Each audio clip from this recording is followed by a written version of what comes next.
अस्सलाम वालेकुम, मैं तहरीम फातिमा और आप देख रहे हैं मेरा फेसबुक और यूट्यूब चैनल। उम्मीद करती हूँ आप सब लोग भी खैरियत से होंगे। नाज़रीन, आज के व्लॉग में 2 से 3 टॉपिक्स पे आपके साथ बात करेंगे। सबसे पहले बात हम करेंगे 190 मिलियन पाउंड केस जो इमरान खान पर है और उसमें इमरान खान को ज़मानत नहीं मिल रही। तो 190 मिलियन पाउंड रेफरेंस में इमरान खान की दरख्वास्त पर समाअत हुई है और एतराज़ात दूर करने की जो है हदायत जारी की गई है उस समाअत में। सारी समाअत का हवाला आपके साथ शेयर करेंगे और फिर वही साथ-साथ जो है पाकिस्तान तहरीक इंसाफ के चेयरमैन बैरिस्टर गौर जो हैं उन्होंने कह दिया है कि पाकिस्तान तहरीक इंसाफ के पास जो उम्मीदवार हैं उनके पास इंतखाबी निशान नहीं भी है। तो उसके बाद वो इंतखाबात जीत कर पाकिस्तान तहरीक इंसाफ में शामिल हो सकते हैं। जैसा कि पहले भी मैंने अपने व्लॉग में बताया है कि अब पाकिस्तान की जितनी भी सियासी जमातें हैं सबकी है सारी की सारी जमातों की नज़रें इस वक्त आज़ाद उम्मीदवारों पर हैं कि आइंदा आने वाले आम इंतखाबात होंगे और उसके बाद आज़ाद उम्मीदवारों को किसी न किसी तरीके से अपनी पार्टी में शामिल किया जाएगा।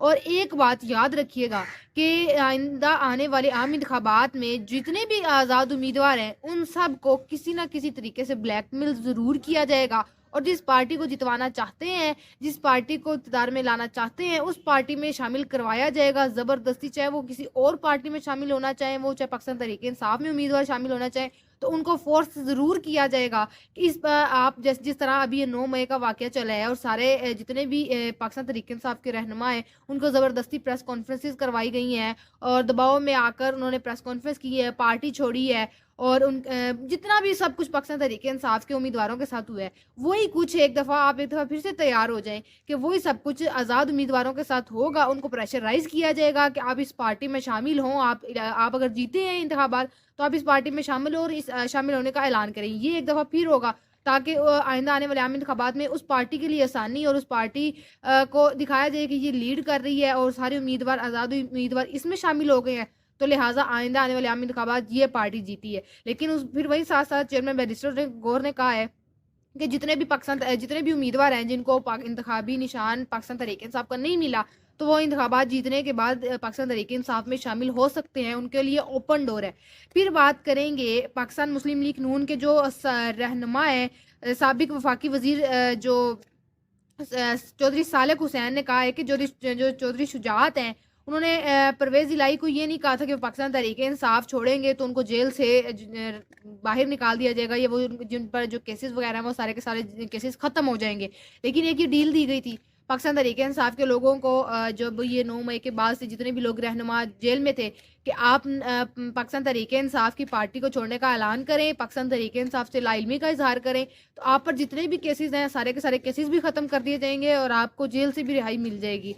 वही बात, लेकिन उसके बावजूद पाकिस्तान तहरीक-ए-इंसाफ के काफ़ी ज़्यादा रहनुमा हैं जिनको रिहाई नहीं मिल रही। इस पर बात करेंगे। उसके बाद एट द एंड बात करेंगे साबिक वफाकी वज़ीर शाहिद खान अब्बासी की जानिब से भी एक बयान आया है। एक-एक करके एक्सक्लूसिव डेवलपमेंट्स आपके साथ शेयर करेंगे। अगर अभी तक आपने हमारी वीडियो को लाइक नहीं किया, तो वीडियो को लाइक भी कर लें, हमारे यूट्यूब चैनल को सब्सक्राइब भी कर लें। अच्छा जी, सबसे पहले बात कर लेते हैं जो इमरान खान का आज टॉप ट्रेंड चला हुआ है पाकिस्तान में। तो इमरान खान का नाम लेने पर भी पाबंदी लगा दी गई है, लेकिन आप क्या करेंगे, पाकिस्तान में तो पाबंदी लगाई जा सकती है लेकिन इंटरनेशनल मीडिया पर किसी तरीके से कोई भी मना नहीं कर सकता उनको नाम लेने से पाकिस्तान के जो साबिक वजीर आजम इमरान खान का। तो इसी तरह इंटरनेशनल है द इकोनॉमिस्ट ने पहले भी इमरान खान का एक कॉलम शाया किया, पब्लिश हुआ, उस पर बड़ा ववेला मचाया गया, हंगामा राजी की गई कि इमरान खान का जो ये कॉलम शाया हुआ है द इकोनॉमिस्ट में, ये जेल से बाहर गया तो गया कैसे। उसके बाद जेल हुकाम ने पूरी की पूरी तहकीकात की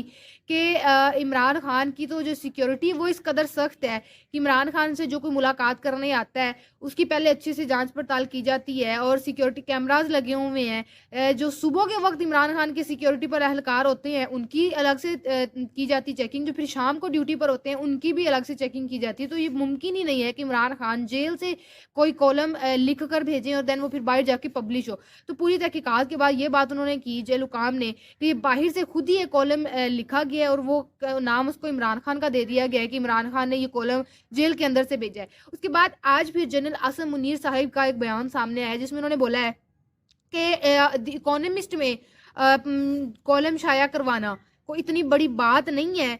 $5 लाख देकर द इकोनॉमिस्ट या जो भी गार्डियन समेत किसी भी बैनुल अक़वामी जरीदे में कॉलम छपवाया जा सकता है।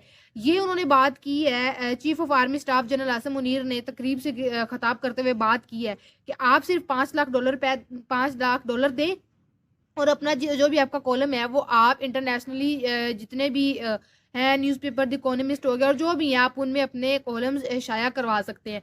पहली बात, वो शख्स जो 1-1 रुपए का हिसाब रखता है, जो पानी की बोतल नहीं खाली छोड़ता, जो पानी की बोतल आप पी रहे इस्तेमाल कर रहे हैं उसको उठाकर साथ ले जाता है अदालत से, उस बंदे ने अपना एक कॉलम शाया करवाने के लिए क्या वो $5 लाख दे सकता है?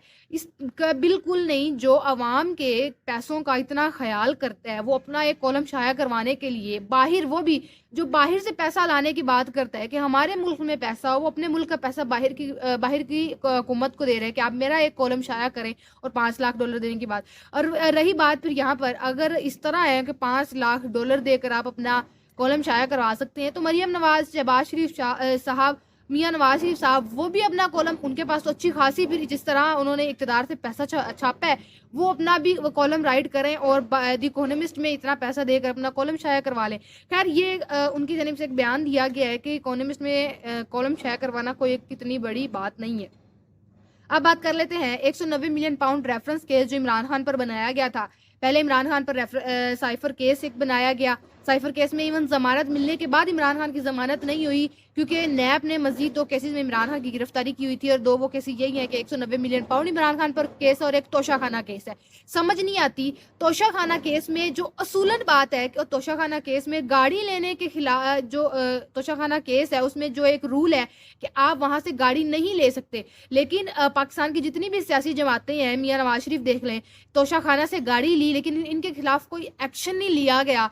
तोशाखाना में आप अगर कोई तोहफा लेते हैं और वो तोहफा सेल कर देते हैं उसके खिलाफ कोई एक्शन नहीं है और ना उसके खिलाफ कोई सजा है और एक शख्स को उसी केस में अंदर किया हुआ है। तो पाकिस्तान का निज़ाम आप यही से अंदाज़ा लगा ले, जो कोई रूल है ही नहीं, जिसके खिलाफ कोई कानून है ही नहीं, तो उस नया केस बना के उस पर नया कानून बना के एक शख्स को अंदर किया गया है। और जो चीज़ इजाज़त ही नहीं देती कि आप उस तोशाखाना में से वो तोहफा ले लें या वो चीज़ आप ले लें, पूरे खानदान ने गाड़ियां ली हुई हैं, उसके खिलाफ कोई एक्शन ही नहीं लिया जा रहा। पूछें तो कहते हैं हमें तो पता ही नहीं है कि हमारे पास कोई गाड़ी इस तरह की है या नहीं है। मरियम नवाज साहब का आप क्लिप देखें। अच्छा जी, फिर वही साथ साथ 190 मिलियन पाउंड केस में इमरान खान की दरख्वास्त पर समाअत हुई, उसमें एतराज़ात दूर करने की हिदायत जारी की गई थी। साबिक वज़ीर-ए-आज़म इमरान खान के 190 मिलियन पाउंड रेफरेंस में जमानत की दरख्वास्त पर समाअत इस्लामाबाद हाई कोर्ट में हुई, जिसकी जो समाअत है वो 2 रुकनी bench chief justice Aamir Farooq और चीफ जस्टिस तारिक महमूद जहांगीर ने की। अदालत ने इमरान खान की वकला को दरख्वास्त पर 7 रोज़ में एतराज़ात दूर करने की हिदायत भी की। 1 हफ्ता इमरान खान के वकला को दिया गया है कि एक हफ्ते का आपके पास वक्त है और जो एतराज़ात हैं वो आप दूर कर लें। अब देखते हैं कि 1 हफ्ते के टाइम के बाद इमरान खान के ये जो ऊपर इमरान खान पर केस है 190 मिलियन पाउंड का, इसमें इमरान खान के खिलाफ क्या फैसला आता है। अब पाकिस्तान तहरीक-ए-इंसाफ के जो चेयरमैन बैरिस्टर गौर हैं, उन्होंने ऐलान किया जिसमें उन्होंने कहा है कि पाकिस्तान तहरीक-ए-इंसाफ के पास निशान न होने के बावजूद आज़ाद उम्मीदवार जो है जीत कर शामिल हो सकते हैं। ये एक पाकिस्तान तहरीक-ए-इंसाफ भी बड़ी पुरुमीद है कि आइंदा आने वाले आम इंतखाबात में जितने भी आज़ाद उम्मीदवार हैं वो शायद पाकिस्तान तहरीक-ए-इंसाफ में शामिल हो जाए। बाकी सियासी जमातें भी बड़ी पुरुमीद हैं, जैसे कि पहले मैंने बोला कि शामिल करवाए जा सकते हैं आज़ाद उम्मीदवारों को कि इस पार्टी में शामिल हों आप, क्योंकि आज़ाद अब मोस्टली जो है वो सबकी नज़रें आज़ाद उम्मीदवारों पर हैं। और जैसे पहले बिलावल भुट्टो साहब ने पाकिस्तान तहरीक-ए-इंसाफ की कारकुनान से मदद मांग ली थी कि मिलकर जो है नून लीग को हराते हैं। तो बड़े सियासतदानों की जानिब से कहा जा रहा है, बड़े तज्जिया निगारों की जानिब से ये कहा जा रहा है कि आइंदा आने वाली जो हुकूमत है वो किसी एक पार्टी की बनती हुई नज़र नहीं आ रही। ये अब अगर हुकूमत हुई भी तो ये इत्तेहादी हुकूमत होगी, जिस तरह पहले 16 माह मिलकर इत्तेहाद किया है सारी पार्टियों ने।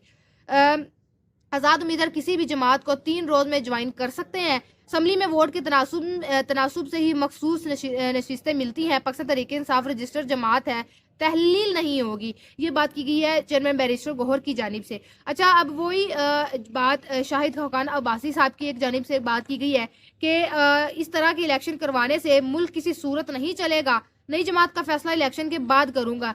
मतलब उन्होंने पाकिस्तान मुस्लिम लीग नून से थोड़ी सी अलहदगी इख्तियार कर ली। कोई ख़ास इतनी वजूहात नहीं बताई गई उनकी जानिब से कि क्यों उन्होंने मुस्लिम लीग नून से अलहदगी इख्तियार की है। और अगर मुस्लिम लीग नून के कुछ रहनुमाओं से पूछा जाए तो वो कहते हैं कि हमने शाहिद खाकान अब्बासी साहब को उसी जगह पर रखा हुआ है, ये जो अलहदगी इख्तियार कर रहे हैं ये अपनी मर्ज़ी से अलहदगी इख्तियार कर लें। और जो उन्होंने आज बयान दिया अगर देखा जाए तो किसी हद तक वो दुरुस्त भी है। मुल्क में अगर इस तरह के इलेक्शन करवाने, एक ही पार्टी को फेवर देनी है, एक ही पार्टी को इतनी सहूलतकारियां देने के बावजूद अवाम पर मुसल्लत करना है, तो इतना ज़्यादा पैसा लगाकर इलेक्शंस करवाने की ज़रूरत ही नहीं है। बार बार एक बात की जा रही है कि आप अगर इतना पैसा लगा रहे हैं इलेक्शंस पर, अच्छा खासा पैसा लगेगा, बैलेट पेपर छपने हैं, सब कुछ करना है, तो आप बात वही है जो पहले से लिख दी गई है, फैसला पहले से कर दिया गया है, तो आप एक नोटिफिकेशन जारी करें कि भाई इस पार्टी को हम आइंदा आने वाले 5 साल जो हैं वो इक़्तिदार के दे रही हैं। अवाम का भी पैसा बचाएं, मुल्क का भी थोड़ा सा सोचें। जब सब कुछ पहले से डिसाइड है तो इतना बड़ा बजट पेश करने की क्या ज़रूरत है, इलेक्शंस करवाने की क्या ज़रूरत है। और इलेक्शंस का फ़ायदा भी नहीं है, जब अवाम अपना हक इस्तेमाल कर लेगी, अवाम वोट डाल देगी, लेकिन उसके बाद क्या किया जा सकता है जब सब कुछ पहले से तय है। तो ये बात उन्होंने भी की है कि इस तरह के इलेक्शन से कोई मुल्क की सूरत हाल चेंज नहीं होगी। बस ये नाम के इलेक्शन, आप कह लें कि ये नाम के इलेक्शन है कि मुल्क में 5 साल बाद इलेक्शन हो रही हैं, लेकिन फैसला वो नहीं होगा जो अवाम चाहती है। फैसला वो है जो पीछे से कह दिया गया, और जिस पार्टी को लाना है वो पार्टी आना ही आना है, चाहे उसकी इलेक्शन कैंपेन हो या ना हो। आप भी हमें अपनी राय से जरूर आगाह कीजिएगा कि आइंदा आने वाले आम इंतखाबात जो 8 फरवरी को होने हैं, अवाम का वोट कितना मायने रखता है, जबकि सब कुछ पहले से डिसाइड है कि क्या होना है, नताइज भी पहले से डिसाइड है कि किस पार्टी को लाना है, फ्रंट लाइन पर लाना है। क्योंकि पाकिस्तान तहरीक इंसाफ तो किसी सूरत कबूल नहीं है जो पाकिस्तान तहरीक इंसाफ के साथ किया जा रहा है। तो अपनी राय ज़रूर हमें दीजिएगा। 8 फरवरी को अगर अवाम निकलती है तो अवाम का फैसला क्या होगा। ये था हमारा आज का वीलॉग। आपसे इंशाल्लाह मुलाकात होगी अगले वीलॉग में। अपना बहुत सारा ख्याल रखिएगा। अल्लाह हाफिज़।